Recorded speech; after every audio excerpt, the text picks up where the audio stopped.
The 20th century was dominated by oil. Countries fought for it. They scrambled to control it.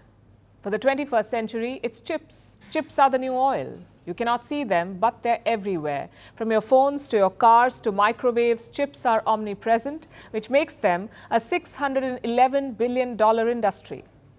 Right now, two countries are battling to control it: the United States and China. On Monday, Washington drew first blood. It announced new sweeping restrictions. The target was China's access to advanced chips.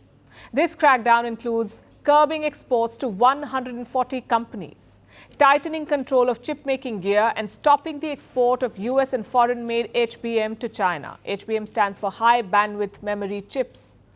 They're used in high-performing computing applications like artificial intelligence. Basically, the US has one simple goal: stop China from developing advanced AI tools.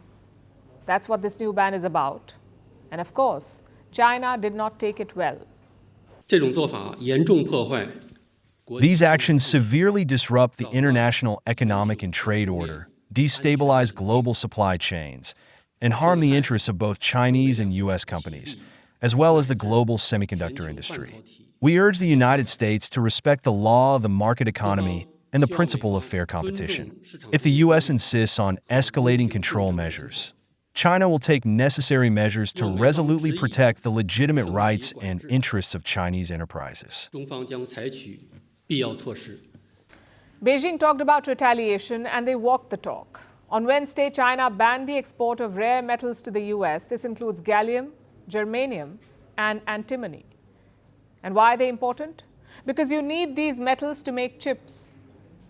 Now look at the numbers. China controls 94% of the world's gallium production, 94%.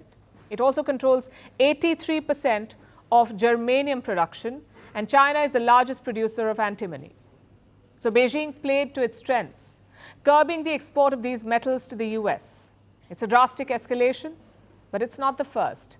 The Biden administration has long tried to curb China's chip abilities. In fact, this is the third crackdown in 3 years, and it may get worse in the months ahead because Donald Trump is set to take charge in Washington. He too has a hawkish stance on this issue. Washington has two major worries at this point. One, advanced artificial intelligence tools.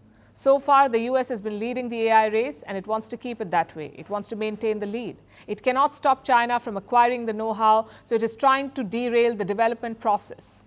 The other worry is defense. Xi Jinping has big plans for the PLA, the People's Liberation Army, that's the Chinese army. A big part of it includes cutting-edge AI-driven weaponry. That's what China wants. But for that, they need technology. And that has left the United States spooked. So they're trying to restrict access. Basically, they're trying to ensure that China gets nothing, neither the hardware nor the talent. Now, this is a setback for Beijing. Its chip production industry is new. They're far behind the United States at this point. They need both technology and homegrown talent to beat Washington. The tech seems difficult to come by, but Beijing has come up with a new plan, a small giant strategy.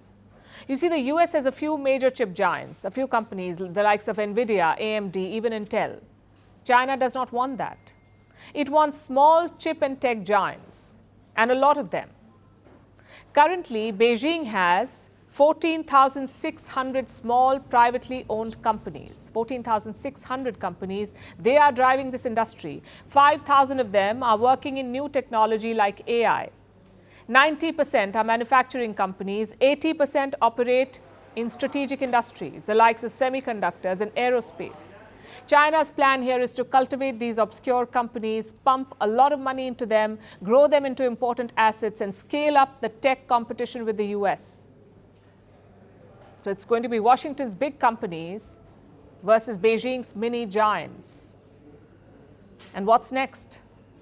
Trump has already made his intention clear. He will escalate this further.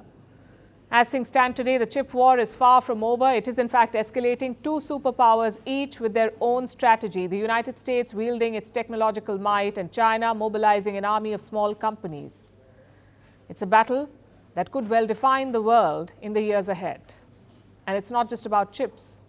It's about who will dominate the 21st century.